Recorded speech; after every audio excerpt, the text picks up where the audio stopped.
Hello, Vignan. It's me, Lucier, and hello. How you doing, everyone? Happy Sunday. That's right, Sunday. My brain literally took me a second to remember what day it was. Anyway, as you can see, we are here back with some more reading of Hitchhiker's Guide to the Galaxy. I don't know how long this one's going to be because I do have to leave the room at like 10 o'clock, and I'm also a little tired. But I figured I'd stop it in and we'd go ahead and get some of this done for ya. I do. Hope everyone's had a good day so far. The Sunday's been alright. I've been decent, okay, just a little bored. But yeah. Without further ado, let's go ahead and get into the reading.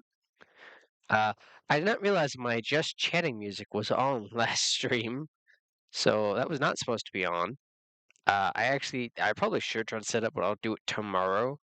See if I can get a background picture of like some kind of like cozy reading room and maybe some like nice comfy background noise or something to fit with this. But yeah.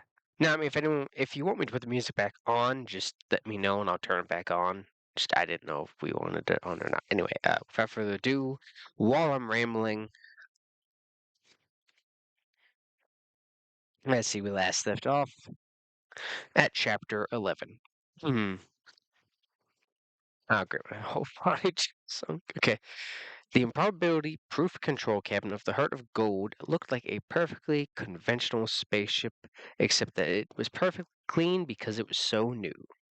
Some of the control seats hadn't had the plastic wrapping taken off yet. The cabin was mostly white, oblong, and about the size of a smallish restaurant. In fact, it wasn't perfectly oblong. The two long walls were raked around in a slight parallel curve, and all the angles and corners of the cabin were contoured in excitingly chunky shapes. The truth of the matter is that it would have been a great deal simpler and more practical to build the cabin as an ordinary three-dimensional oblong room, but then the designers would have gotten miserable. As it was, the cabin looked excitingly purposeful, with large video screens ranged over the control and guidance system panels on the concave wall, and long banks of computers set into the convex wall. Let me say, I already got to take some water, dear Lord.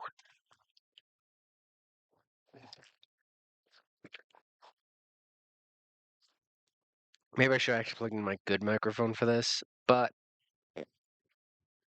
I'm just way too tired. Oh dear, my model broke. Yeah, my phone's being a little funny. So, yeah, if my model breaks, it's my phone, not me. But, yeah. I'm pretty tired, so this might not be very long. I apologize. Hmm. Okay. In one corner, a robot sat humped, its gleaming brushed steel head hanging loosely between its gleaming brushed steel knees. It, too, was fairly new, but though it was beautifully constructed and polished, it somehow looked as if the various parts of its more or less humanoid body didn't quite fit properly. In fact, they fitted perfectly well, but something in its bearing suggested that they may have fitted better. Zaphod Beeblebrox paced nervously up and down the cabin, brushing his hands over pieces of gleaming equipment and giggling with excitement. Trillian sat hunched over a clump of instruments, reading off figures. Her voice was carried round the noise system of the whole ship. 5-1 against and falling, she said. 4-1 against and falling. 3-1, 2-1. Probability factor of 1-1. We have normality. I repeat, we have normality.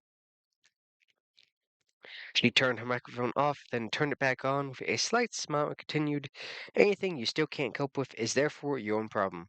Please relax, you will be sent for soon." Seyfarth burst out in annoyance. "Who are they, Trillian?" Trillian spun her seat round to face him and shrugged. "Just a couple guys we seem to have picked up in open space. Section ZZ plural Z Alpha." "Yeah? Well, that's a very sweet thought, Trillian," complained Zaphod.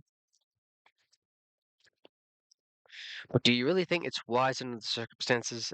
I mean, here we are on the run and everything. We must have the police of half the galaxy after us by now, and we stopped to pick up hitchhikers.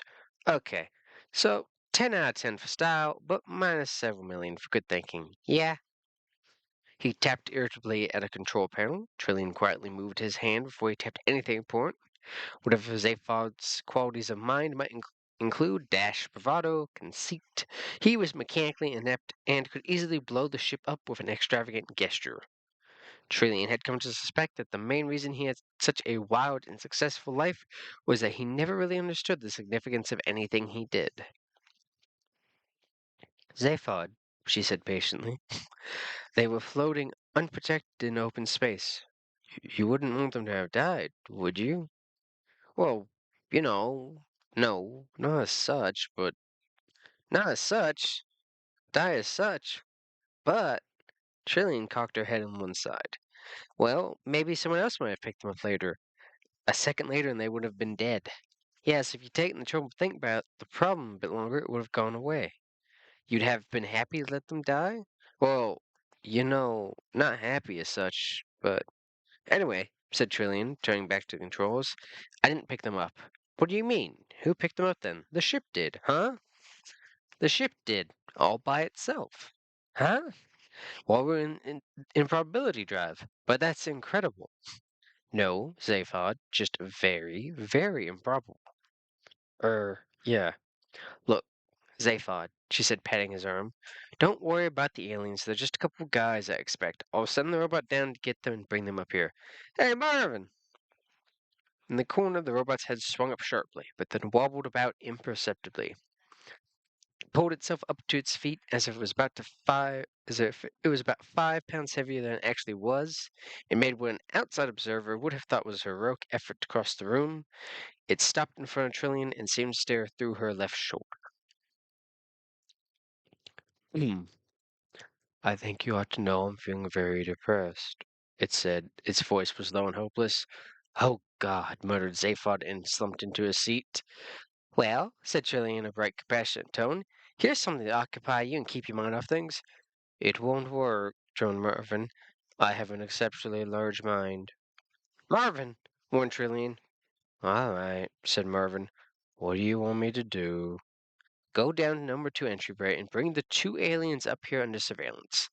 From a microsecond pause and a finely calculated micromodulation of pitch and timbre, nothing you could actually take offense at, Marvin managed to convey his utter contempt and horror of all things human.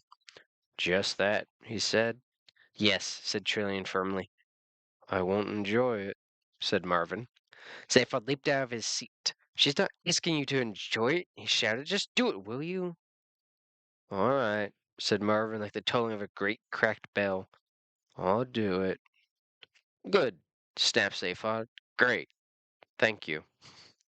Marvin turned and lifted his flat-topped triangular red eyes up toward him. I'm not getting you down at all, am I? He said pathetically. No, no, Marvin, Trillian. That's just fine, really. I wouldn't like to think I was getting you down. No, don't worry about that, the Lilt continued. You just act as comes naturally, and everything will be just fine. You sure you don't mind? Probed Marvin. No, no, Marvin, noted Trillian. That's just fine, really. Just part of life. Marvin flashed her an electronic look. Life, said Marvin. Don't talk to me about life. He turned hopelessly on his heel and led himself out of the cabin with a satisfied hum and a click. The door closed behind him. I don't think I can stand that robot much longer, Zaphod, growled Trillian.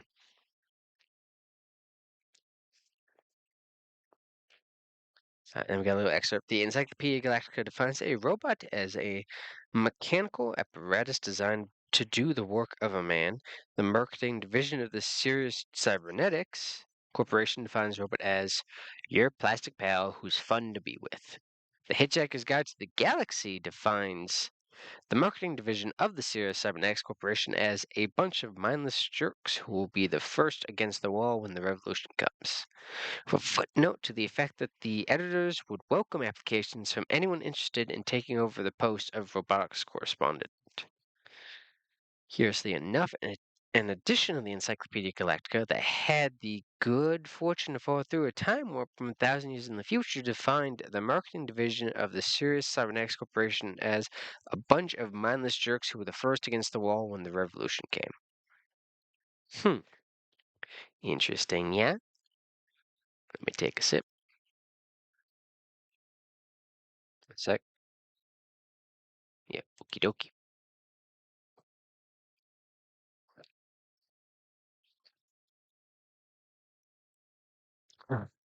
so I had to take that sip.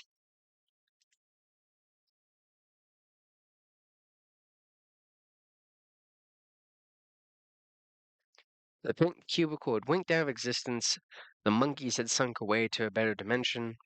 Ford and Earth found themselves in the embarkation area of the ship. It was rather smart.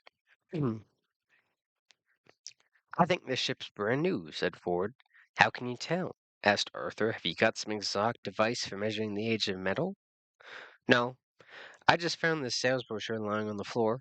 It's a lot of the universe can be yours stuff." "Ah, look, I was right." Ford jabbed at one of the pages and showed it to Arthur. It says sensational new breakthrough in improbability physics.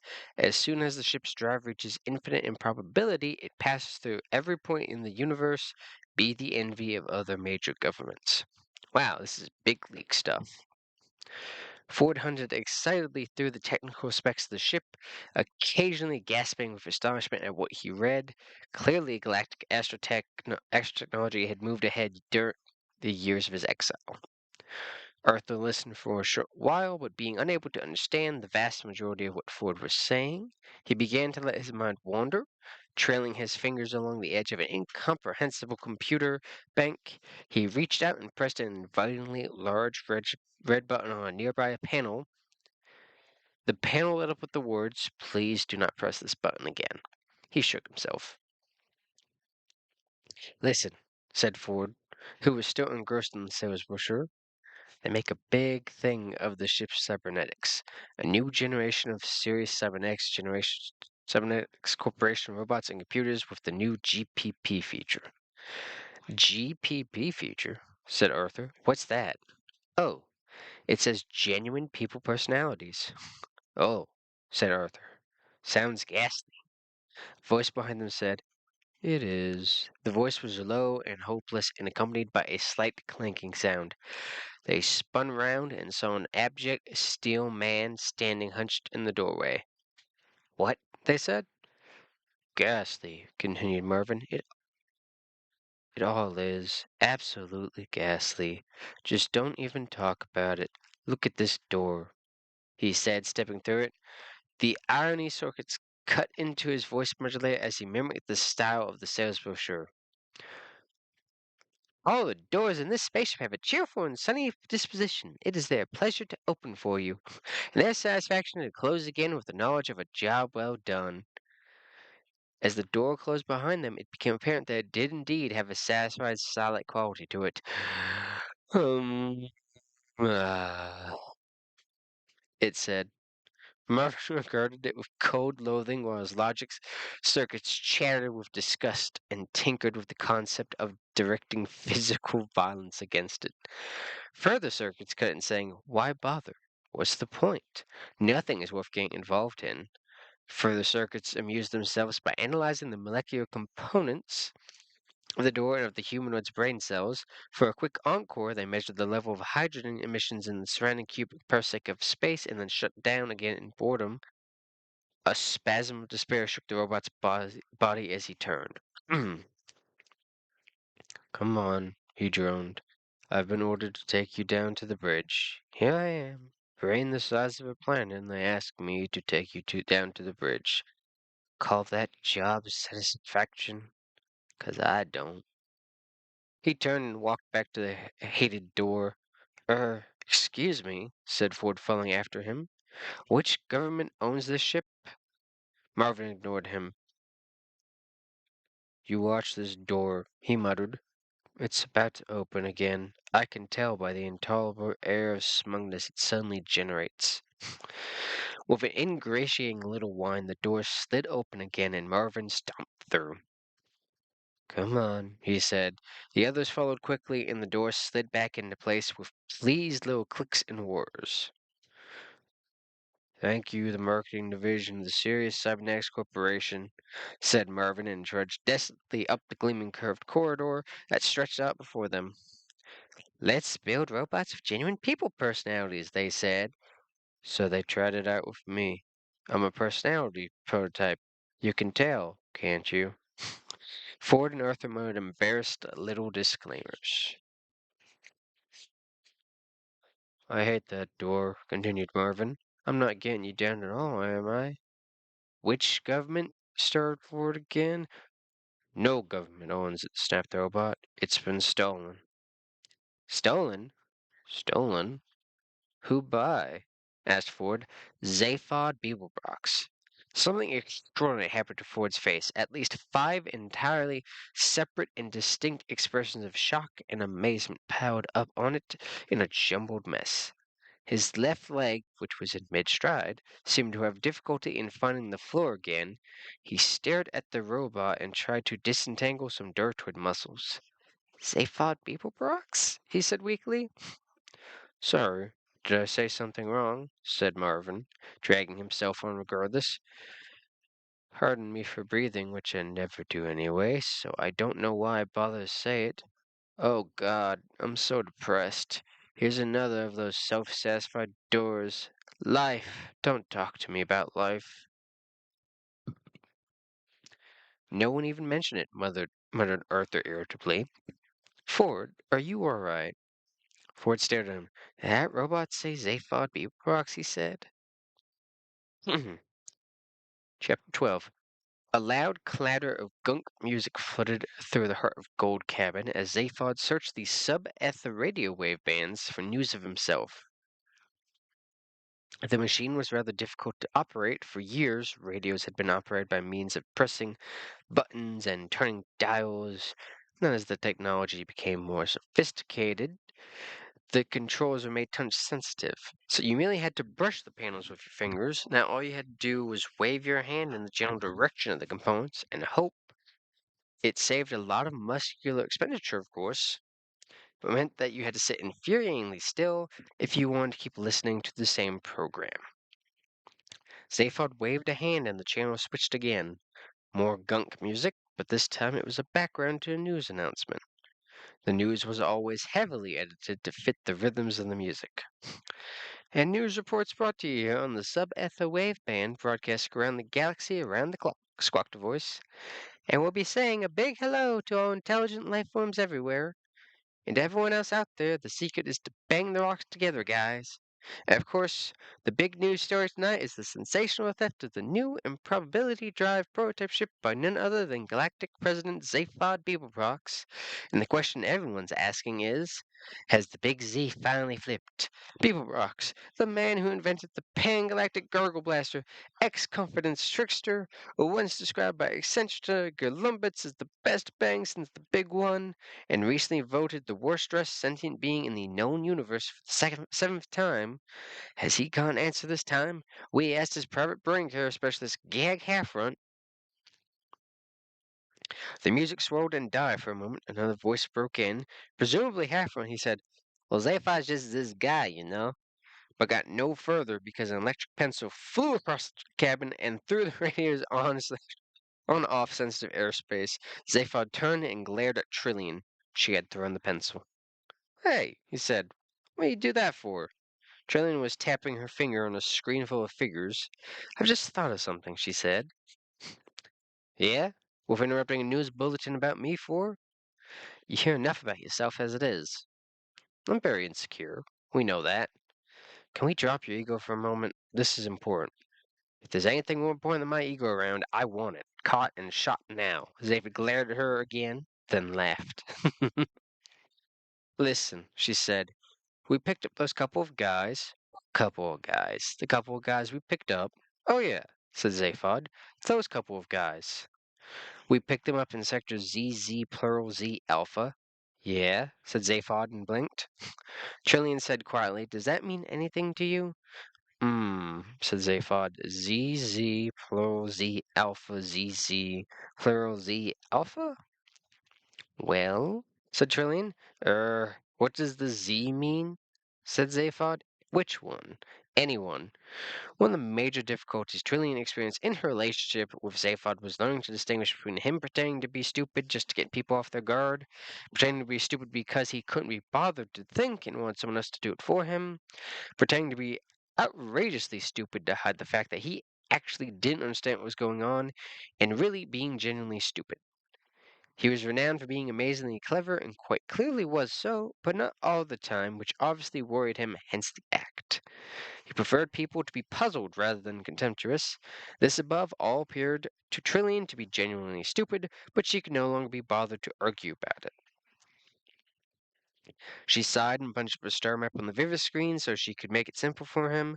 Whatever his reasons for wanting to be that way, there, she pointed, right there. Hey, yeah, said Zaphod. Well, she said. Well, what? Parts of the inside of her head screamed at other parts of the inside of her head, she said, very calmly. It's the same sector you originally picked me up in. He looked at her and then looked back at the screen.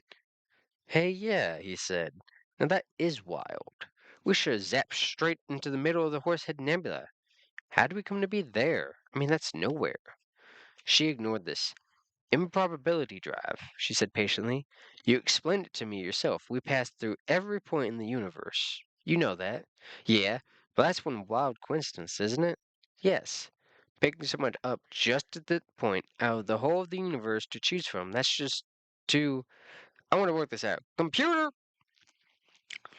The serious cybernetic shipboard computer, which controlled and permeated every particle of the ship, switched into communication mode.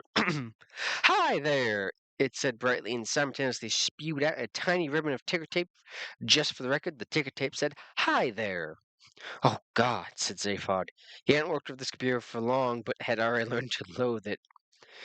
The computer continued, brash and cheery as if it was selling detergent. I want you to know that whatever your problem, I am here to help you solve it. Yeah, yeah, said Zaphod. Look, I think I'll just use a piece of paper. Sure thing, said the computer, spilling out its message into a waste bin. Same time, I understand. If you ever want, shut up, said Zaphod, and snatching a pencil, sat down next to Trillian at the council. Hi, Iskar. Welcome in, yeah. Hello. Hope you're doing well. Hope you had a good day. I apologize for my model being wonky. I don't have my the book in front of my phone. 'Cause if I do, it's gonna block it from tracking me. So I'm looking to the book off to the side. It's why my model looks like he's asleep. Anyway, welcome in. I'm glad it's doing okay. I apologize if my voice sounds bad or anything. I don't have a very good voice, and I'm tired too. Anyway, I'm just glad you're doing okay. Happy to have you here. And we should continue when we're doing some more Hitchhiker's Guide to the Galaxy. Okay. Zaphod and Trillian pored over the figures at the improbability flight path scanner flashed silently up in front of them. Can we work out, said Zaphod, from their point of view, what the improbability of their rescue was? Yes, that's a constant, said Trillian. 2 to the power of 276,709 to 1 against. Ugh, math. Yeah, I've never finished the book. I've watched the movie, but I never read any of the books. So, here we are. That's high. There are two lucky guys. Yes, but relative to what we were doing when the ship picked them up, Trillian punched up the figures. They showed 2 to the power of infinity minus 1 to 1 against an irrational number that only has a conventional meaning in improbability physics. It's pretty low, continued Zaphod with a slight whistle. Yes, agreed Trillian, and looked at him quizzically. That's one big whack of improbability to be accounted for. Something's pretty improbable has got to show up on the balance sheet if it's all going to add up into a pretty sum. Zaphod scribbled a few sums, crossed them out, and threw the pencil away. But that's still, I can't work it out. Well, Zaphod knocked his two heads together in irritation and gritted his teeth. Okay, he said. Computer! The voice circuit sprang to life again. Why, hello there, they said. Ticker tape, ticker tape. All I want to do is make your day nicer and nicer and nicer. Yeah, well, shut up and work something out for me. Sure thing, shouted the computer. You want a probability forecast based on improbability data. Yeah. Okay, the computer continued. Here's an interesting little notion. Did you realize that most people's lives are governed by telephone numbers? A pained look crawled across one of Zaphod's faces and onto the other one. Have you flipped? He said. No, but you will when I tell you that. Trillian gasped. She scrabbled at the buttons on the improbability flight path screen. Telephone number? Did that thing say telephone number? Numbers flashed up on the screen. The computer had paused politely, but now continued. What I was about to say was that don't bother, please, said Trillian. Look, what is this? Said Zaphod. I don't know, said Trillian, but those aliens, they're on the way up to the bridge with that wretched robot. Can we pick them up on any monitor cameras? Chapter 13. Let me take a sip.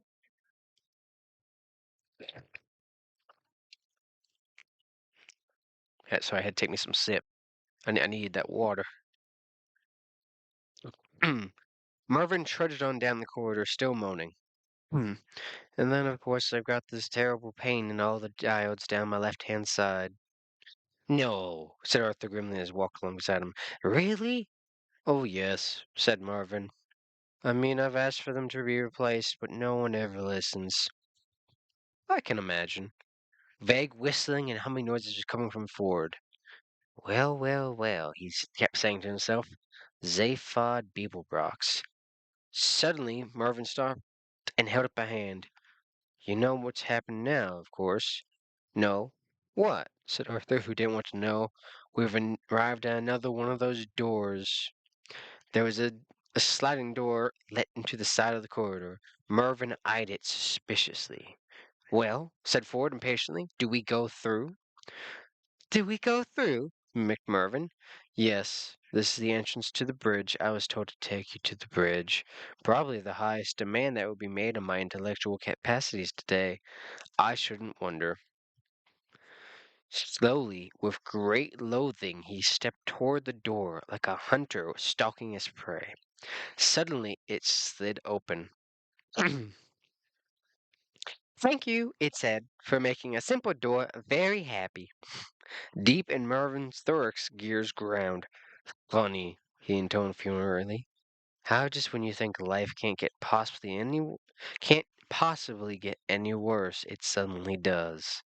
He heaved himself through the door and left Ford and Arthur staring at each other and shrugging their shoulders. From inside, they heard Mervyn's voice again. I suppose you'll want to see the aliens now, he said. Do you want me to sit in a corner and rest, or just fall apart where I'm standing? Yeah, just show them in, would you, Mervyn? Came another voice. Arthur looked at Ford and was astonished to see him laughing. What's... Shh, said Ford. Come on in. He stepped through into the bridge. Arthur followed him in nervously and was astonished to see a man lolling back in a chair with his feet on a control console, picking the teeth in his right-hand head of his left hand. The right-hand head seemed to be thoroughly preoccupied with this task, but the left-hand one was grinning a broad, relaxed, nonchalant grin. The number of things that Arthur couldn't believe he was seeing was fairly large. His jaw flopped about at a loose end for a while. The peculiar man waved a lazy wave at Ford with an appalling affectation of nonchalance, said, Ford, hi, how are you? Glad you could drop in. Ford was not going to be outcooled. Zaphod, he drawled. Great to see you. You're looking well. The extra arms suit you. Nice ship you stolen. Arthur goggled at him. You mean you know this guy? He said, waving a wild finger at Zaphod. Know him, exclaimed Ford. He paused and decided to do the introductions the other way around. Oh, Zaphod, this is a friend of mine. Arthur Dent, he said. I saved him when his plant blew up.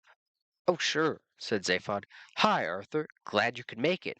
His right-hand head looked round casually, said hi, went back to having its teeth picked. Ford carried on.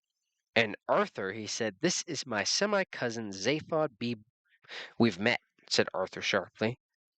When you're cruising down the road in the fast lane and you lazily sail past a few hard-driving cars and are feeling pretty pleased with yourself and then accidentally change down from fourth to first instead of third, thus making your engine leap out of your hood in a rather ugly mess, it tends to throw you off your stride in much the same way that this remark threw Ford Prefect off his.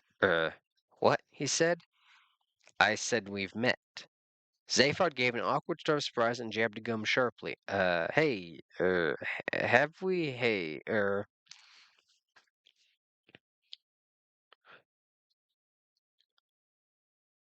Ford rounded on Arthur with an angry flash in his eyes. Now he felt he was back on home ground. He suddenly began to resent having lumbered himself with this ignorant primitive who knew as much about the affairs of the galaxy as an Ilford based net knew about life and picking. What do you mean you've met? He demanded. This is Zaphod Beeblebrox from Beetlejuice 5. You know, not bloody Martin Smith from Corridon. I don't care, said Arthur coldly. We've met, haven't we, Zaphod Beeblebrox? Or should I say, Phil? What? Shouted Ford. You'll have to remind me, said Zaphod. I've a terrible memory for species. It was at a party, pursued Arthur. Yeah, well, I doubt that, said Zaphod. Cool it, will you, Arthur? Demanded Ford. Arthur would not be deterred. A party 6 months ago, on Earth, England. Zaphod shook his head with a tight-lipped smile. London, insisted Arthur. Islington. Oh, said Zaphod with a guilty start. That party. That wasn't fair on Ford at all. He looked backward and forward between Arthur and Zaphod. What? He said to Zaphod. You don't mean to say you've been on that miserable little planet as well, do you? No, of course not, said Zaphod breezily. Well, I may have just dropped in briefly, on my way somewhere. But I was stuck there for 15 years. Well, well, I didn't know that, did I? But what were you doing there? Looking about, He gate-crashed a party, said Arthur, trembling with anger. A fancy dress party. It would have to be, wouldn't it? Said Ford.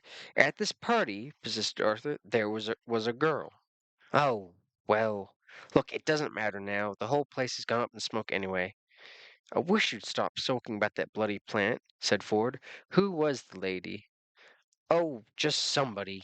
Well, all right, I wasn't doing very well with her. I've been trying all evening. Hell, she was something, though. Beautiful, charming, devastatingly intelligent. At last, I got her to myself for a bit. I was plying her with a little bit of talk when this friend of yours barges up and say, Hey, doll, is this guy boring you? Why don't you talk to me instead? I'm from a different planet.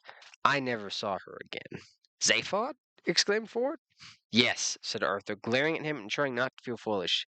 He only had 2 arms and the one head, and he called himself Phil, but you must admit he did turn out to be from another planet, said Trillian. Wandering into sight at the other end of the bridge, she gave Arthur a pleasant smile, which settled on him like a ton of bricks, then turned her attention to the ship's controls again. There was silence for a few seconds, then out of the scrambled mess of Arthur's brain crawled some words. Trisha McMillan? He said. What are you doing here? Same as you, she said. I hitched a lift. After all, with a degree in math and another in astrophysics, what else was there to do? It was either that or the dole queue again on Monday. Infinity minus 1, chatted the computer. Improbability sum now complete. Zaphod looked about him at Ford, at Arthur, and then at Trillian. Trillian, he said, is this sort of thing going to happen every time we use the improbability drive? Very probably, I'm afraid, she said.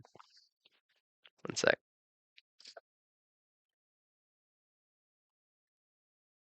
I had to take another sip. Ah,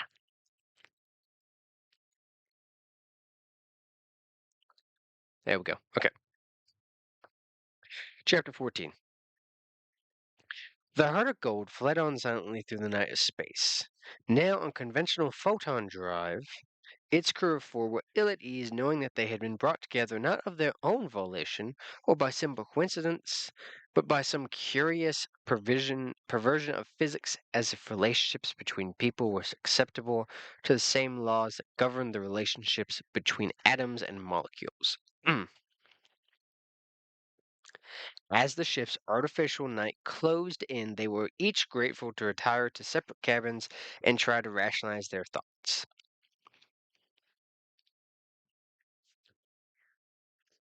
Trillian couldn't sleep. She sat on a couch and stared at a small cage which contained her last and only links with Earth. 2 white mice that she insisted Zaphod let her bring. She had expected never to see that planet again, but she was disturbed by her negative reaction to the news of the planet's destruction. It seemed remote and unreal, and she could find no thoughts to think about it. She watched the mice scurrying around the cage and running furiously in the little plastic treadwells till they occupied her whole attention. Suddenly, she shook herself and went back onto the bridge to watch over the tiny flashing lights and figures that charted the ship's progress through the void. She wished she knew what it was she was trying not to think about. Zaphod couldn't sleep. He also wished he knew what it was that he wouldn't let himself think about. For as long as he could remember, he'd suffered from a vague, nagging feeling of being not all there.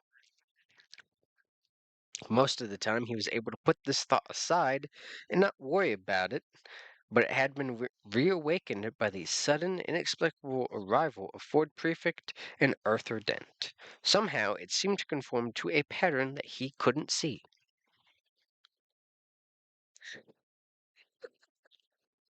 Hey, hey, officer.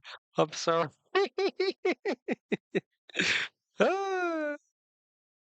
Oh, I gotta plug in my laptop. Give me a second. My model's gonna go crazy for a second, Avignon, because I gotta go plug in my thing. One sec. Oh, I don't have my laptop charger in here.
I see, officer.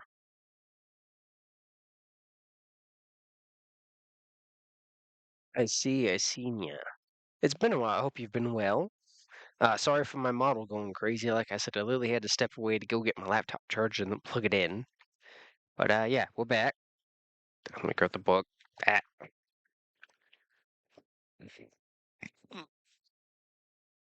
I hope uni has been going well. And yes, you're a mod and a D&D player. Uh, where, there it is. Had to find my page. Like, good lord.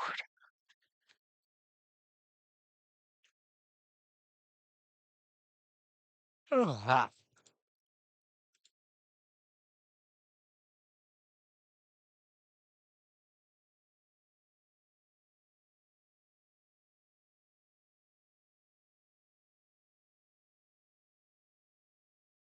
Uh,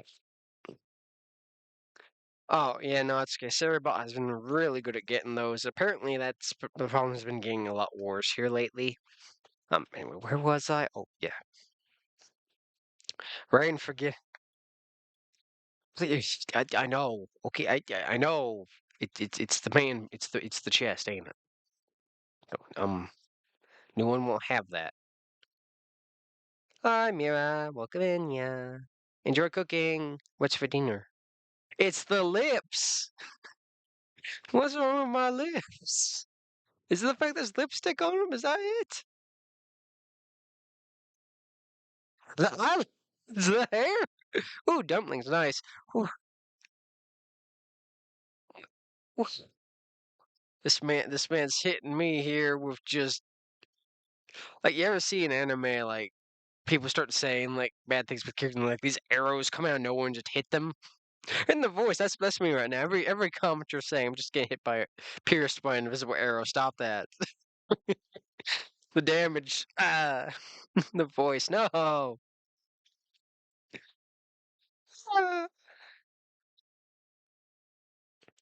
Okay.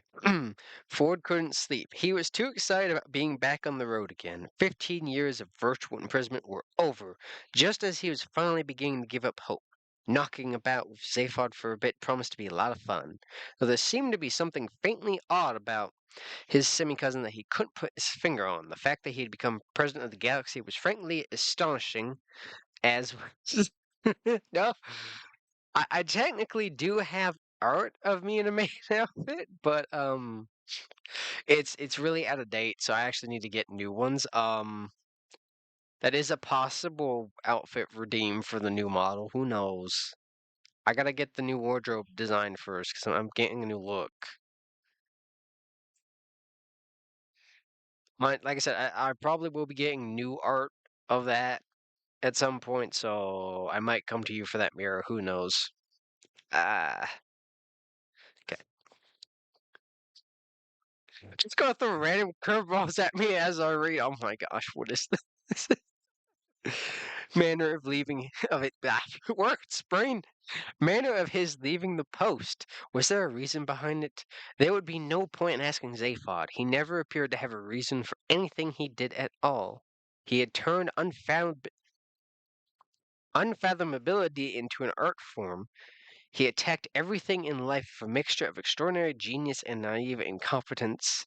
It was often difficult to tell which was which. Arthur slept. He was terribly tired. You will drop her. uh, well, fine. Go ahead, Mira. I give you permission. Draw me in a maid uniform. I don't. Go ahead, do it, please. Please. I'm winking my eyes at you unintentionally, but please. I'm tired. Arthur slept. He was terribly tired. You know, I feel that in my bones. I'm also terribly tired.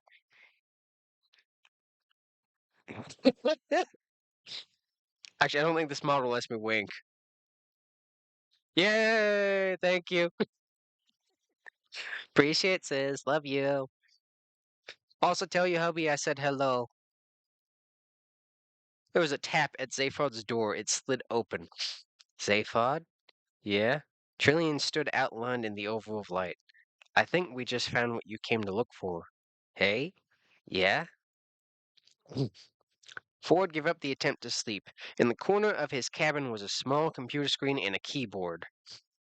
He sat at it for a while and tried to compose a new entry for the guide on the subject of Vogons, but couldn't think of anything vitriolic enough, so he gave that up too. Wrapped a robe round himself and went out for a walk to the bridge. As he entered, he was surprised to see two figures hunched excitedly over the instruments. See, the ship's about to move into orbit, Trillian was saying. There's a planet out there. It's at the exact coordinates you predicted. Zaphod heard a noise and looked up. Ford! He hissed. Hey, come and take a look at this. Ford went back and had a look at it. It was a series of figures flickering over a screen. You recognize those galactic coordinates? Said Zaphod. No. I'll give you a clue. Computer! Hi, gang, enthused the computer. This is getting real sociable, isn't it? Shut up, said Zaphod, and showed up the screens. Light on the bridge sank. Pinpoints of light played across the consoles and reflected in four pairs of eyes that stared up at the external monitor screens. There was absolutely nothing on them. Recognize that? Whispered Zaphod. Ford frowned. No, he said. What do you see? Nothing. Recognize it? What are you talking about? We're in the Horsehead Nebula, one whole vast dark cloud. And I was meant to recognize that from a blank screen? Inside a dark nebula is the only place in the galaxy you'd see a dark screen. Very good. Zaphod laughed. He was clearly very excited about something, almost childishly so. Blah. Well, let me take a sip.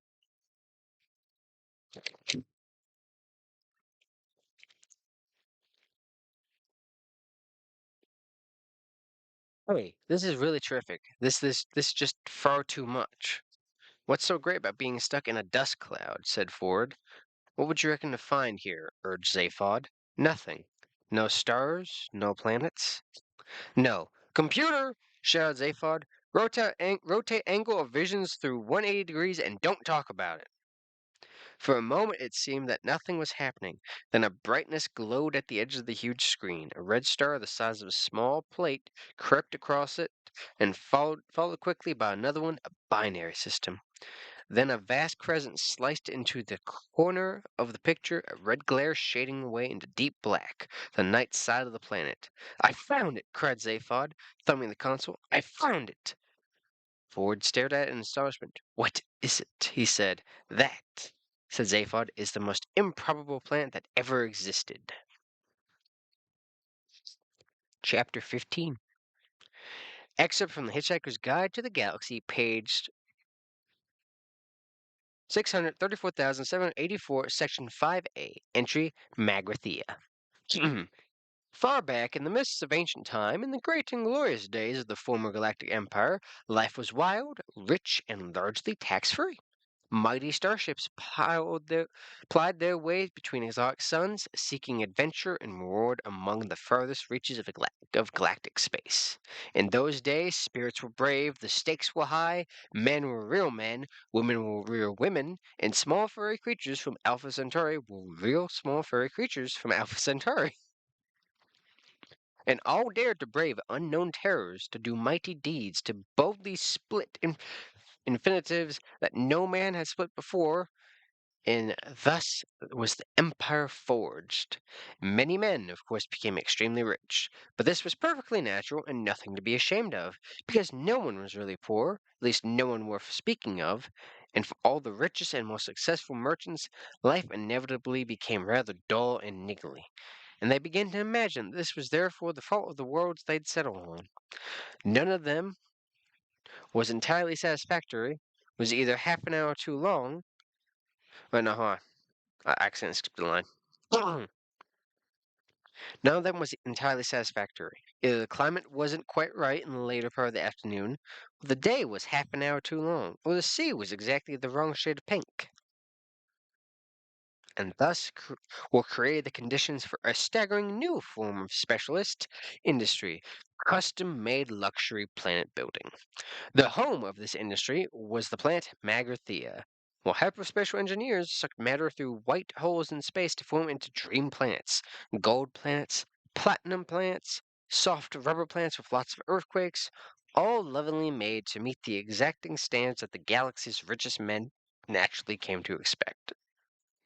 But so successful was this venture that Magrathea itself soon became the richest planet of all time, and the rest of the galaxy was reduced to abject poverty. And so the system broke down, the empire collapsed, and a long sown silence settled over the billion hungry worlds, disturbed only by the pen scratchings of scholars as they labored into the night over smug little treatises on the value of a planned political economy.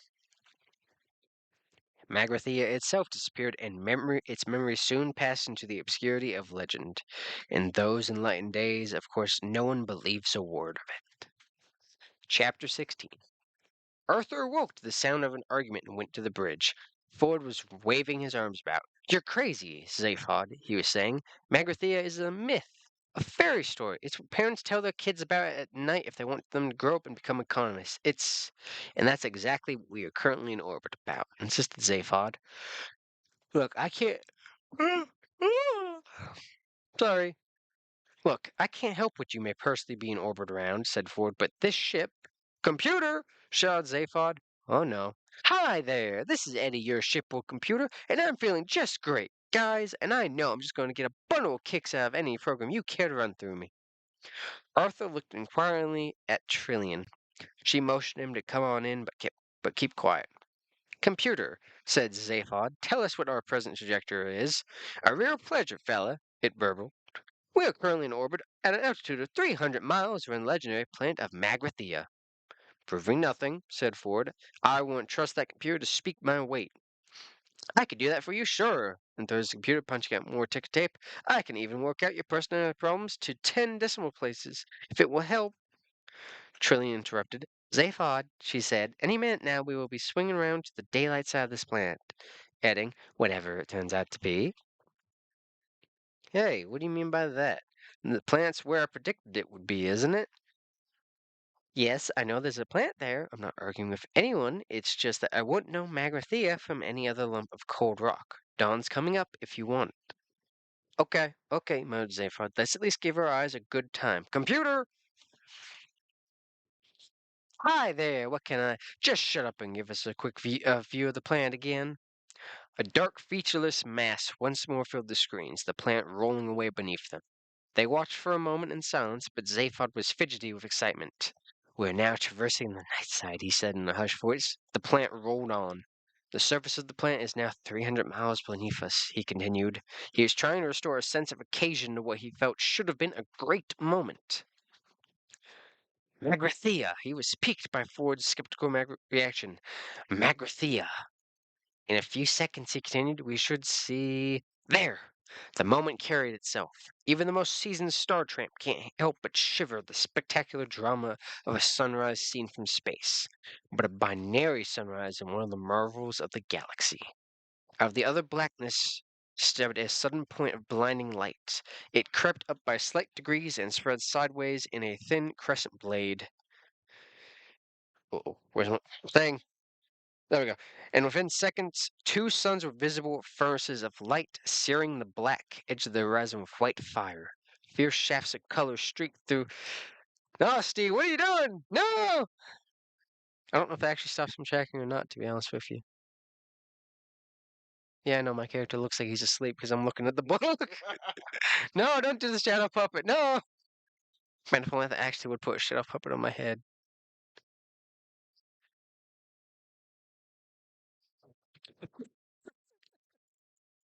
Any bathroom? No, I'm good. Now I'm trying to figure out where the hell I was. No, Steve, no. Help, send help. Steve's messing with me. I don't know how far I will keep going. I don't know. Yeah. Okay, where was I? Ah, I'm lost again. Okay, there we go. Chrism laid. Within seconds, two suns were visible, furnaces of light searing the black edge of the horizon with white fire. Fierce shafts of the color streaked through the thin atmosphere beneath them. The fires of dawn. Zaphod, the twin sons of Solianus and Ram. Or whatever, said Ford quietly. Solianus and Ram, insisted Zaphod.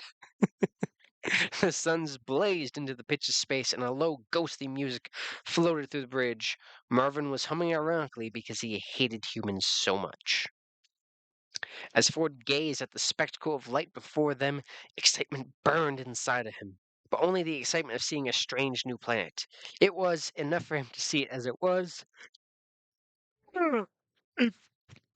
It faintly irritated him that Zaphod had to impose some ludicrous fantasy onto the scene to make it work for him.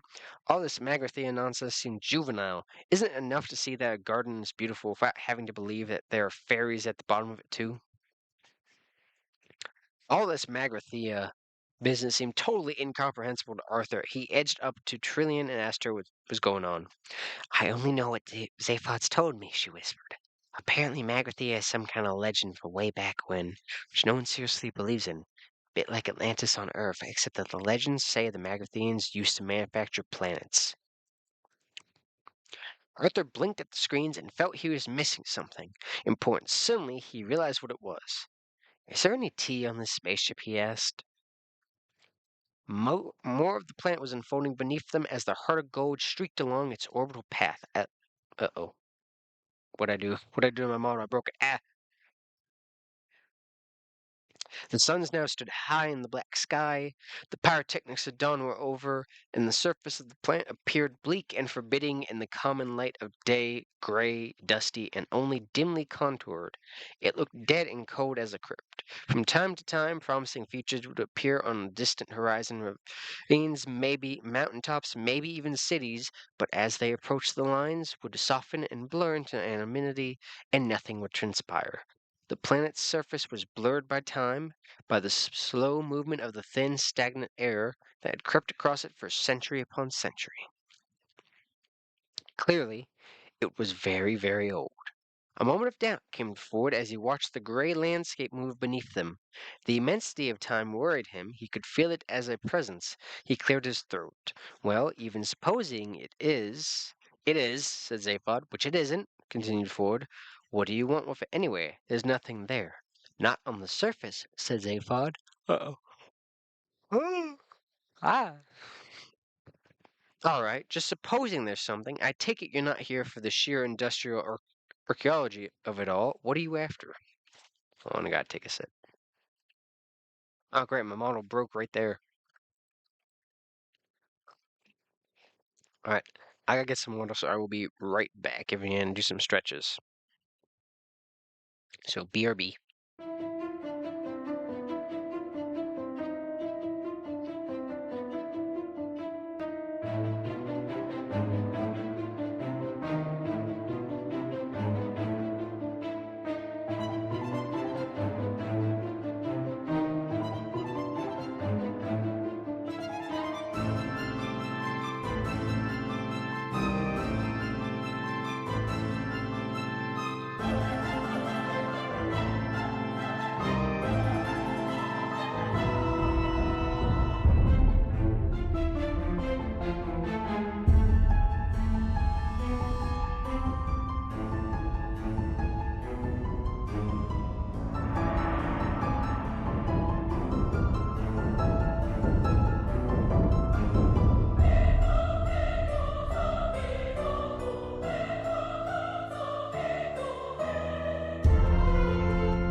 I'm back, Avignon. Sorry about that. Had to use the water. I mean, had to get water and just, did some stretches and whatnot. Sorry, yeah. Anyway, let us continue reading.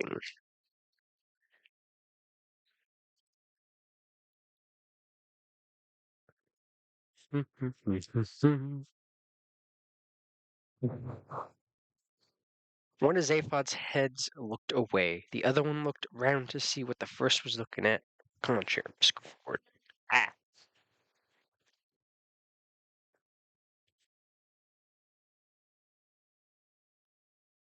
there we go.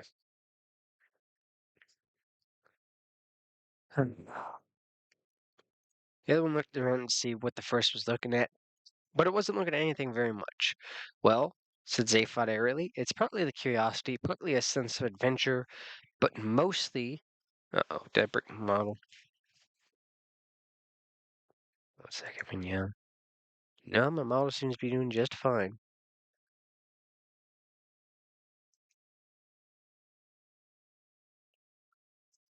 Yes. Well, said Zaphod airily, it's partly the curiosity, partly a sense of adventure, but mostly I think it's the fame and the money.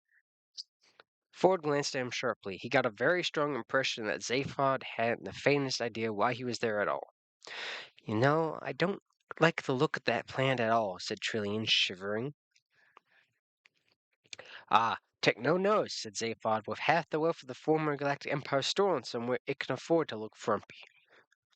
Hmm, bullshit, thought Ford. Even supposing this was the home of some ancient civilization now gone to dust, even supposing a number of exceedingly unlikely things, there was no way that vast treasures of wealth were going to be stored there in any form that would still have meaning now, he shrugged. I think it's just a dead plant, he said. The suspense is killing me, said Arthur testily. Stress and nervous tension are now serious social problems in all parts of the galaxy. It is in an order that this situation should not be in any way exaggerated. The following facts will now be revealed in advance. The planet in question is in the fact the legendary Magrathea. The deadly missile attack shortly to be launched by an ancient Almec defense system will result merely in the breakage of 3 coffee cups and a mouse cage, the bruising of somebody's upper arm, and the untimely creation and suddenly demise of a ball of petunias and an innocent sperm whale, in order that some sense of mystery should still be preserved. No revelation will yet be made concerning whose upper arm sustains the bruise. This fact may safely be made the subject of suspense since it is of no significance whatsoever. Chapter 17. After a fairly shaky start to the day, Arthur's mind was beginning to reassemble itself from the shell-shocked fragments the previous day had left him with. He had found a nutrimatic machine which provided him with a plastic cup filled with a liquid that was almost, but not quite entirely unlike tea. The way it functioned was very interesting. When the drink excuse me. When the drink button was pressed, it made an instant but highly detailed examination of the subject's taste buds, a spectroscopic analysis of the subject's metabolism, and then sent tiny experimental signals down the neural pathways to the taste centers of the subject's brain to see what was likely to go down well. However, no one knew quite why it did this because it invariably delivered a cupful of liquid that was almost but not quite entirely unlike tea. The Nutrimatic was designed and manufactured by the Sirius Cybernetics Corporation, whose complaints department now covers all the major landmasses of the first 3 planets in the Sirius Tau star system. Arthur drank the liquid and found it reviving. He glanced up at the screens again and watched a few more 100 miles of barren grayness slide past. It suddenly occurred to him to ask a question that had been bothering him. Is it safe? He said. Hold on. Ah. Is it safe? He said. Magrathea has been dead for 5 million years, said Zaphod. Of course it's safe. Even the ghosts will have settled down and raised families by now.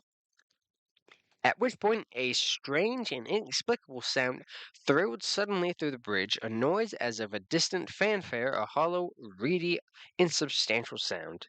It preceded a voice that was equally hollow, reedy, and insubstantial. The voice said, "Greetings to you." Someone from the dead planet was talking to him. "Computer!" shouted Zaphod. "Hi there!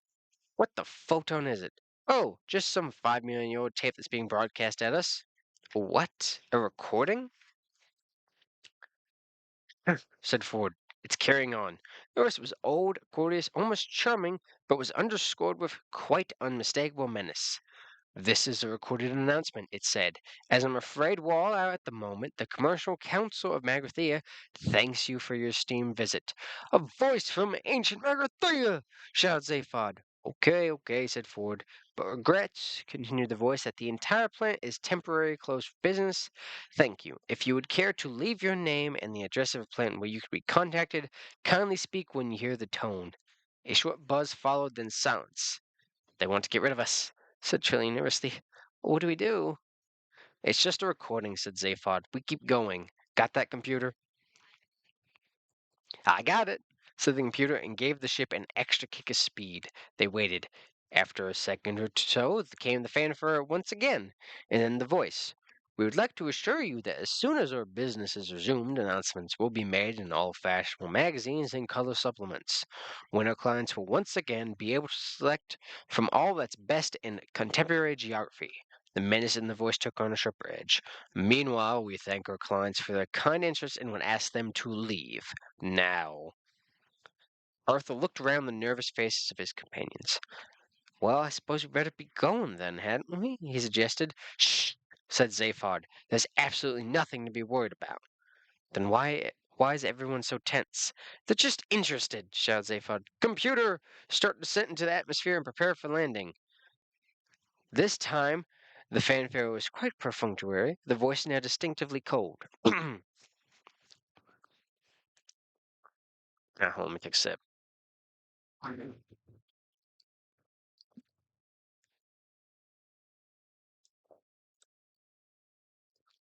"It is most gratifying that your enthusiasm for our planet continues unabated, and so we would like to assure you that the guided missiles currently converging with your ship are part of a special service we extend to all our most enthusiastic clients, and the fully armed nuclear warheads are, of course, merely a courtesy detail.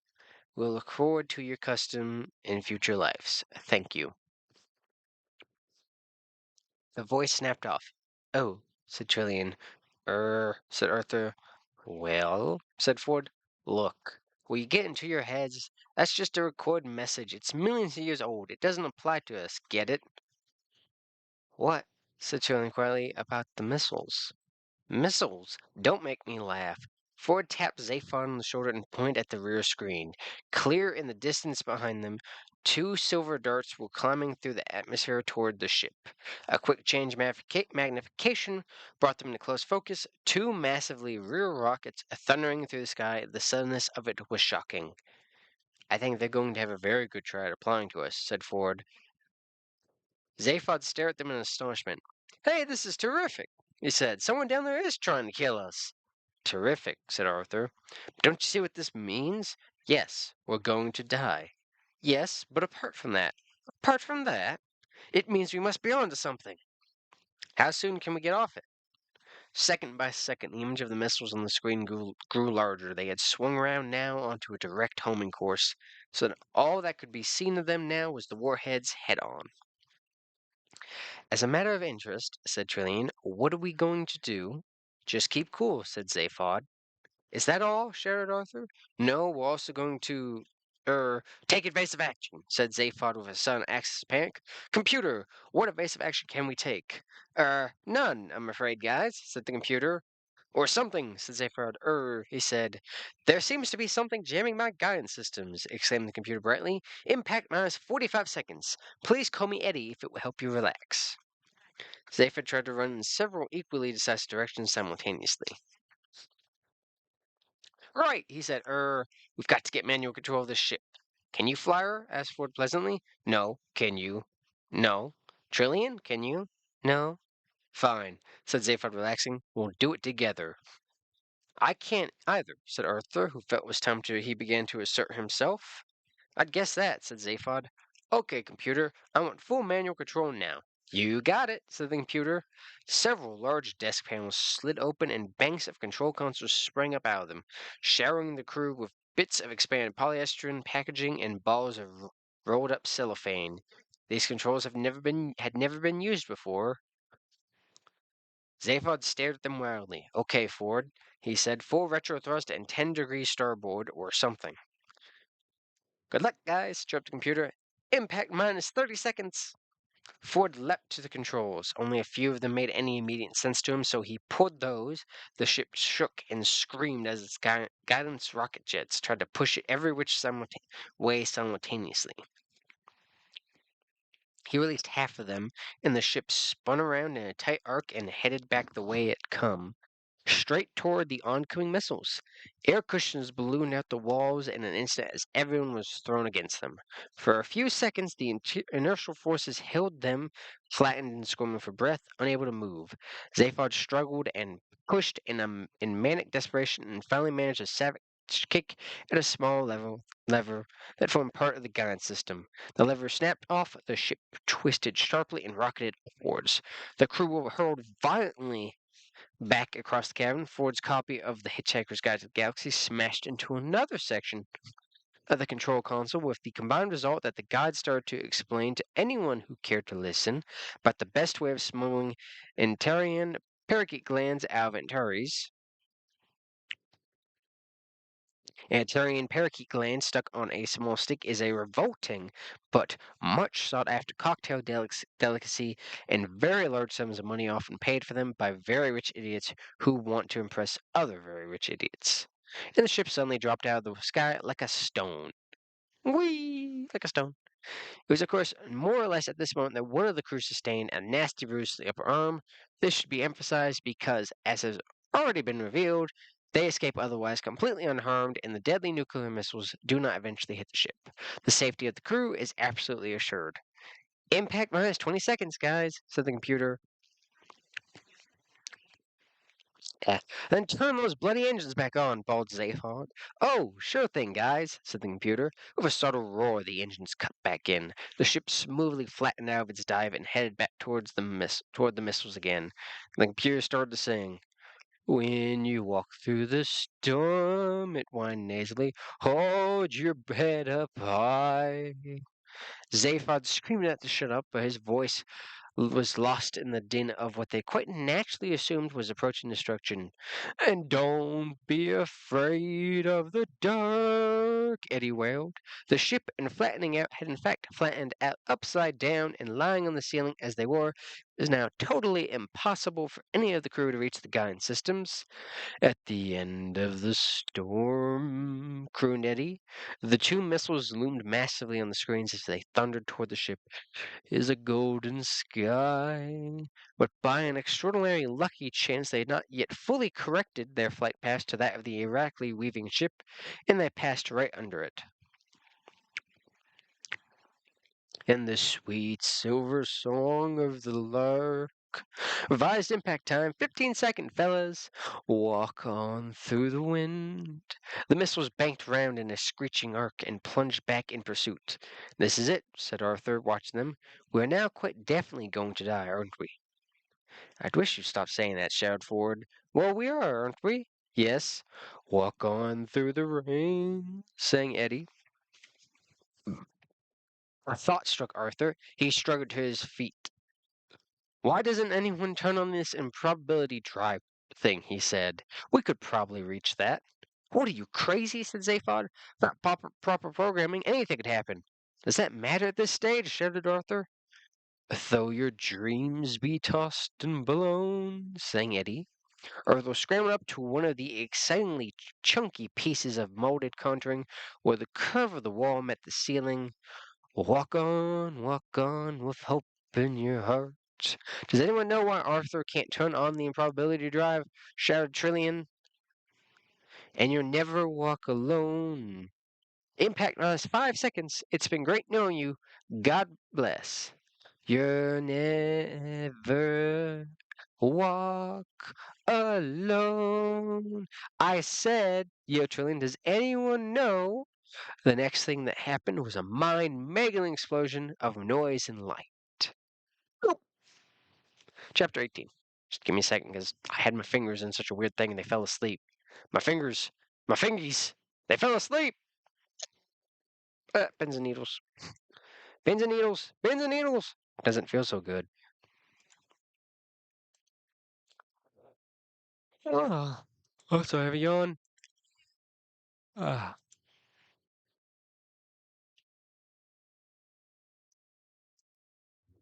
Okay, chapter 18. I'll look at me maybe one or two more chapters, depending on the length, and then we'll call it there. And the next thing that happened after that was that the Heart of Gold continued on its way perfectly normally with a rather fetchingly redesigned interior. It was somewhat larger and done out in delicate pastel shades of green and blue. In the center, a spiral staircase leading nowhere in particular stood in a spray of ferns and yellow flowers. And next to it, a stone sundial pedestal housed the main computer terminal. Cunningly deployed lighting and mirrors create the illusion of standing in a conservatory overlooking a wide stretch of exquisitely manicured garden.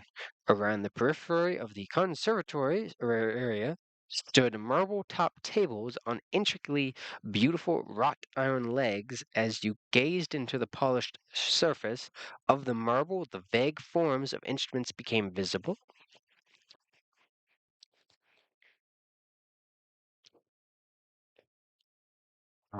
As you touched them, the instruments materialized instantly under your hands. Looked at from the correct angles, the mirrors appeared to reflect all the required data readouts, though it was far from clear where they reflected from.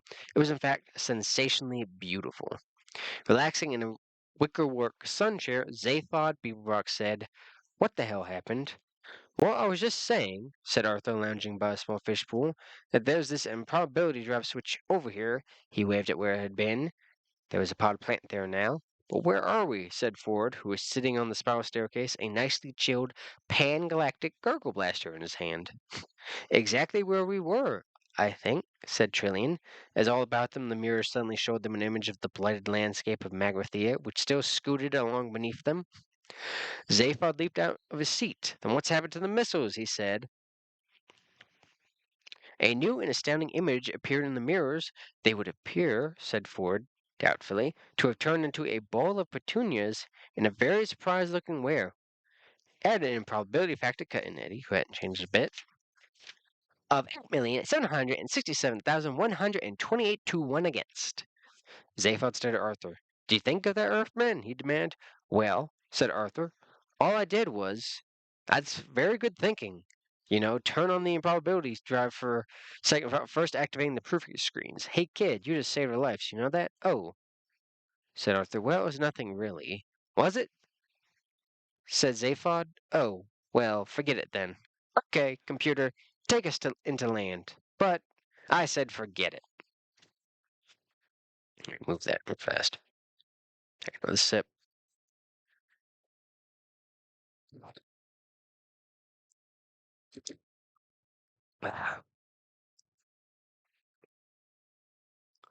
Another thing that got forgotten was the fact that, against all probability, a sperm whale had suddenly been called into existence several miles above the surface of an alien planet. And since this is not a naturally tenable position for a whale, this poor innocent creature had very little time to come to terms with its identity as a whale before it then had come to terms with not being a whale anymore.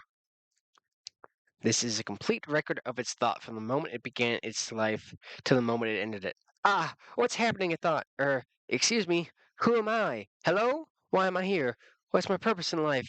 What do I mean by who am I? Calm down. Get a grip now. Oh, this is an interesting sensation. What is it? It's the sort of yawning, tingling sensation in my. Well, I suppose I better start finding names for things if I want to make any headway in what, for the sake of what I should call an argument, I shall call the world. So let's call it my stomach. Good. Ooh, it's getting quite strong. And hey, what about this whistling, roaring sound going past what I'm suddenly going to call my head? Perhaps I can call it that. Wind! Is that a good name? It'll do. Perhaps I can find a better name for it later when I find out what it's for. Must be something very important because there certainly seems to be a hell of a lot of it. Hey, what's this thing? Let's call it a tail. Yeah, tail. Hey, I can really thrash her out pretty good, can't I? Wow. Wow, that feels great. Doesn't seem to achieve very much, but I'll probably find out what it's for later on. Now, have I built up any coherent picture of things yet? No? Never mind. Hey, this is really exciting. So much to find about, so much to look forward to. I'm quite dizzy with anticipation. Was it the wind? There really is a lot of that now, isn't there? And wow, hey, what's this thing suddenly coming towards me very fast, very fast, so big and flat and round, it needs a big wide sounding name like ow, ound, round, ground. That's it, that's a good name, ground. I wonder if it will be friends with me. And the rest, after a sudden wet thud, was silent. Thud. Curiously enough, the only thing that went through the mind of the bowl of petunias as it fell was, oh no, not again. Many people have speculated that if we knew exactly why the bowl of petunias had thought that, we would know a lot more about the nature of the universe than we do now. Probably would. Chapter 19. Are we taking this robot with us? Said Ford, looking with distaste at Marvin, who was standing in an awkward hunch posture in the corner under a small palm tree. Zaphod glanced away from the mirror screens which presented a panoramic view of the blade landscape on which the heart of gold had now landed. Oh, the paranoid android, he said. Yeah, we'll take him. What are you supposed to do with a maniacally depressed robot? You think you've got problems, said Marvin, as if he was addressing a newly occupied coffin. What are you supposed to do if you are a maniacally depressed robot? No, don't bother to answer that. I'm 50,000 times more intelligent than you, and even I don't know the answer. It gives me a headache just trying to think down to your level. Brillian burst in through the door from her cabin. My white mice have escaped, she said. An expression of deep worry and concern failed across either of Zaphod's faces. Nuts to your white mice, he said. Trillian glared at an upset glare at him and disappeared again. It is possible that her remark would have commanded greater attention had it been generally realized that human beings were only the third most intelligent life form present on the planet Earth, instead of, as was generally thought by most independent observers, the second. Good afternoon, boys. The voice was oddly familiar, but oddly different. It had a matriarchal twang and announced itself to the crew as they arrived at the airlock hatchway that would let them out on the planet's surface. They looked at each other in puzzlement. It's the computer, explained Zaphod. I discovered it had an emergency backup personality that I thought might work out better. Now, this is going to be your first day out on a strange new planet, continued Eddie's new voice. So I want you all wrapped up snug and warm and no playing with any naughty bug-eyed monsters. Zaphod tapped impatiently on the hatch. I'm sorry, he said. I think we might be off with a slide rule. Right, snapped the computer. Who said that? Will you open up the exit hatch, please, computer? Said Zaphod, trying not to get angry. Not until whoever said that owns up, urged the computer, stamping a few synapses closed. Oh, God, murmured Ford, slumped against the bulkhead. He started to count to 10. He was desperately worried that one day sentient life forms would forget how to do this. Only by counting could humans demonstrate their independence of computers. Come on, said Eddie sternly. Computer, began Zaphod. I'm waiting, interrupted Eddie. I can wait all day if necessary. Computer, said Zaphod, who had been trying to think of some subtle piece of reasoning to put the computer down with, and decided not to bother with while competing with it on its own ground. If you don't open that exit hatch this moment, I shall zap straight off to your major data banks and reprogram you with a very large axe. Got that? Eddie, shocked, paused and considered this. Ford carried on counting quietly. This is about the most aggressive thing you can do to a computer, the equivalent of going up to a human being and saying, blood, blood, blood, blood. Finally, Eddie said quietly, I can see this relationship is something we are going to all have to work at. And the hatchway opened. An icy wind ripped into them. They hugged themselves warmly and stepped down the ramp onto the barren dust of Magrathea. It all ended in tears. I know it, shouted Eddie after them, and closed the hatchway again. A few minutes later, he opened and closed the hatchway again in response to a command that caught him entirely by surprise.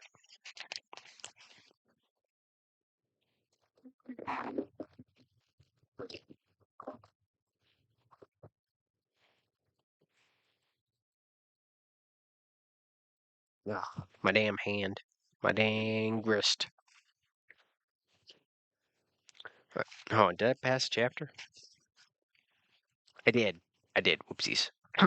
Chapter 20. Five figures wandered slowly over the blighted land. Bits of it were dullish gray, bits of it dullish brown, the rest of it rather less interesting to look at. It was like a dried out marsh, now barren of all vegetation and covered with a layer of dust about an inch thick. It was very cold.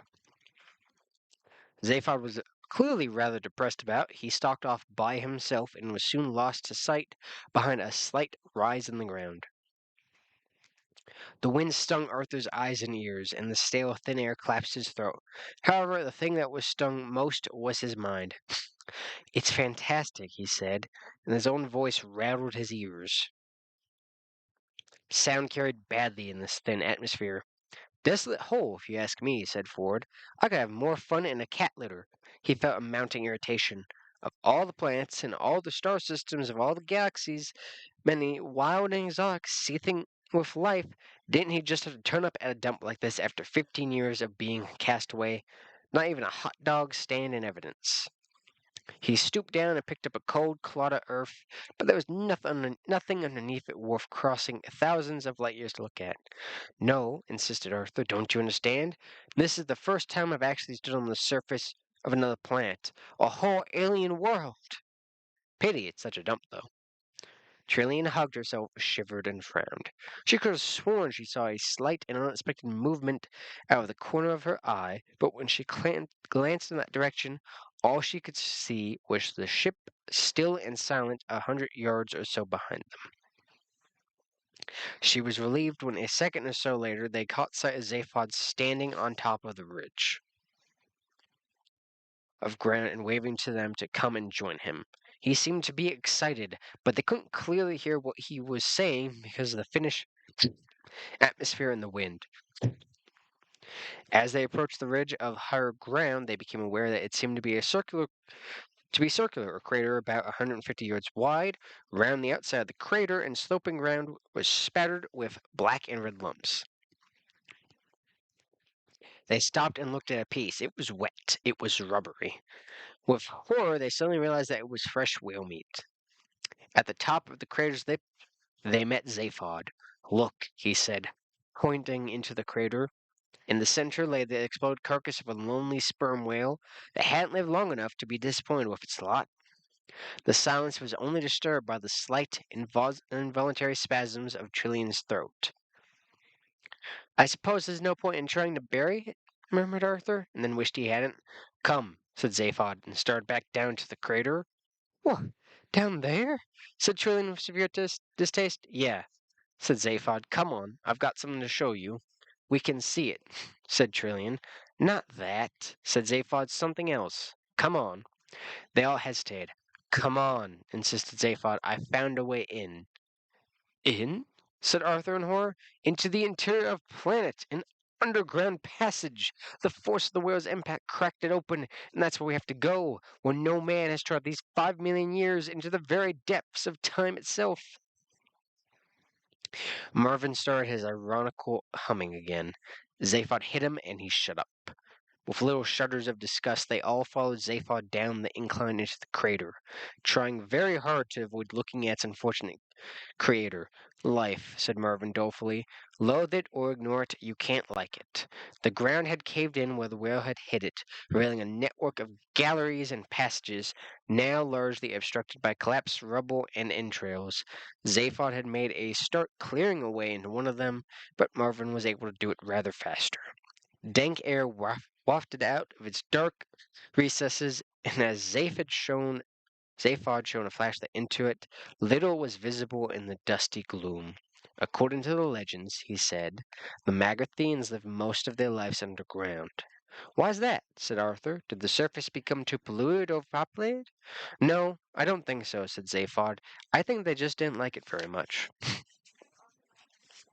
Are you sure you know what you're doing? Said Trillian, peering nervously into the darkness. We've been attacked once already, you know. Look, kid, I promise you're the live population on this planet is not nil plus the four of us. So come on, let's get on in there. Hey, Earthman. Arthur, said Arthur. Yeah, could you just sort of keep this robot with you and guard the end of this passageway? Okay? Guard, said Arthur. What from? You just said there's no one here. Yeah? Well, just for safety. Okay? said Zaphod. Whose? Yours or mine? Good lad. Okay, here we go. Zaphod scrambled into the passage, followed by Trillian and Ford. Well, I hope you all have a really miserable time, complained Arthur. Don't worry, Marvin assured them. They will. In a few seconds, they had disappeared from view. Arthur stamped around in a huff and then decided that a whale's. Oh, let's say I blow my nose.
All right, I'm back. Sorry about that, everyone. I had to go blow my nose.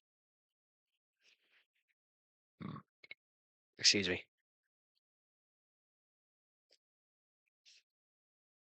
Uh, let me find where I was. Uh, Zaphod marched quickly down the passageway, nervous as hell, but trying to hide it by striding purposely. He flung the beam around. The walls were covered in dark tiles and were cold to the touch. The air thick with decay. There, what did I tell you? He said. An inhabited planet, Magrathea. Then he strode on through the dirt and debris that littered the tiled floors. Trillian was reminded unavoidably of the London Underground, though it was less thoroughly squalid. At intervals along the walls, the tiles gave way to large mosaics, simple angular patterns, and bright colors. Trillian stopped and studied one of these, but could not interpret any sense in them. She called to Zaphod. Hey, have you any idea what these strange symbols are? I think they are just strange symbols of some kind, said Zaphod, hurriedly glancing back. Trillian shrugged and hurried after him. From time to time, a doorway led either to the left or right into smallish chambers, which Ford discovered to be full of derelict computer equipment. He dragged Zaphod into one to have a look. Trillian followed. Look, said Ford, you reckon this is Magrathea? Yeah, said Zaphod, and we heard the voice. Right.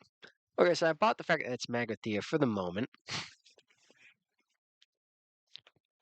What you have so far said nothing about is how in the galaxy you found it. You didn't just look it up in a star atlas, that's for sure. Research, government archives, detective work, a few lucky guesses, easy. And then you stole the heart of gold to come and look for it with? I stole it to look for a lot of things. A lot of things, said Ford in surprise. Like what? I don't know. What? I don't know what I'm looking for. What not?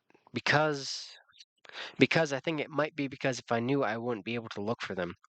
What? What? Are you crazy? It's a possibility that I haven't I haven't ruled out yet, said Zaphod quietly. I only know as much about myself as my mind can work out under its current conditions, and its current conditions are not good. For a long time, nobody said anything as Ford gazed at Zaphod with his mind suddenly full of worry. Listen, old friend, if you want to, started Ford eventually. No, wait, I'll tell you something, said Zaphod. I free will a lot.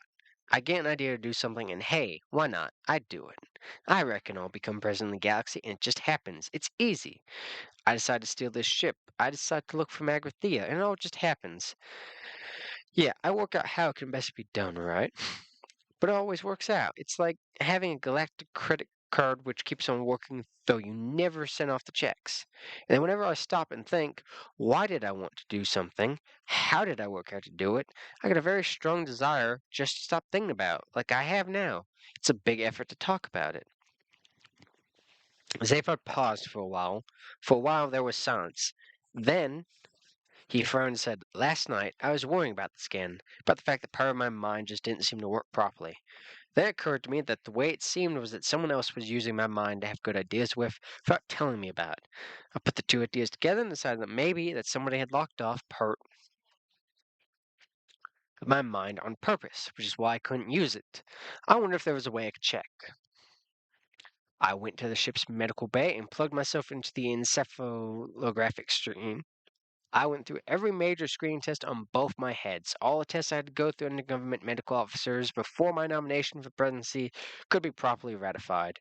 They showed nothing, nothing expected at least. They showed that I was clever, imaginative, irresponsible, untrustworthy, extrovert, nothing you couldn't have guessed, and no other anomalies. So I started inventing further tests, completely at random. Nothing. Then I tried superimposing the results from one head on top of the results from the other head. Still nothing. Finally, I got silly because I'd given up it all as nothing more than an attack of paranoia. Last thing I did before I packed it in was take the superimposed picture and look at it through a green filter. You remember I was always superstitious about the color green when I was a kid? I always wanted to be a pilot on one of the training scouts. Ford nodded. And there it was, clear as it said Zephyr, clear as day. A whole section in the middle of both brains that related only to each other and not to anything else around them. Some bastard had cauterized all the synapses and electronically traumatized those two lumps of cerebellum. Ford stared at him aghast. Trillian had turned white. Somebody did that to you? Whispered Ford. Yeah. But have you any idea who or why? Why? I can only guess, but I do know who the bastard was. Mm. You know? How do you know? Because they left their initials burned into the cauterized synapses. They left them there for me to see. Ford stared at him in horror and felt his skin begin to crawl. Initials burned into your brain? Yeah. Well, what were they, for God's sakes? Zaphod looked at him in silence again for a moment, then he looked away. ZB, he said quietly. That moment, a steel shutter slammed down behind them, and gas started to pour into the chamber. I'll tell you about it later, choked Zaphod as all three passed out. Chapter 21. Now we are going to stop here tonight and continue this either tomorrow or the next day.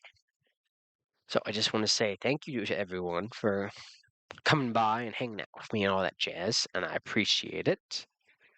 We are going to go ahead and go find someone to read out to.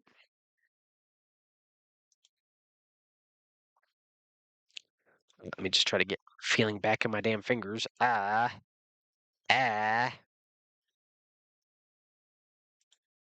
Let's see. Let's go through my list of people who are currently streaming. Anyone else doing just chatting on my list? Not too many, not too many. So, what we're gonna do is we're gonna read Dandelion Days VT doing some Final Fantasy XIV raiding with their community, I think. So let me read Dandelion Days VT. Then here is the raid message for the channel. Nyata. And I just want to say thank you to everyone for coming by and hanging out with me. I appreciate each and every one of you. I hope you all have a good rest of your night. And I will see you all next time. Bye bye, everyone. Take care.